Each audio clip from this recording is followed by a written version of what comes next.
panguva ino zvinazobuda pachena kuti knives out for VP Constantino Chiwenga, the same person anoonekwa kunzi who mobilized and ushered kuti vakomana vari kutonga panguva ino including Zvingananda vakwanzi kuva neprominence, vakwanzi kuva safe. It is because of him.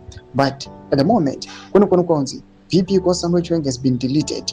Panguva ino has been erased, his allies are destroyed, and his name panguva ino yangosara kuti ichitongova rubbished. Don't subscribe or like on the bell icon.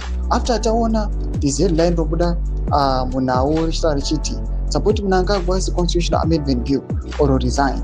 Attorney General tells Chiwenga.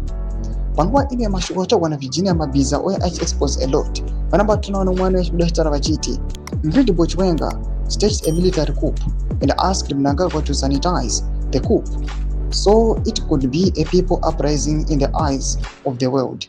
Now it is Chiwenga who is now supposed to beg from the very people he gave the reins after the coup. Chiwenga is considerably young compared to ED, who should retire due to old age. What Mabika is suggesting is madness at the highest level.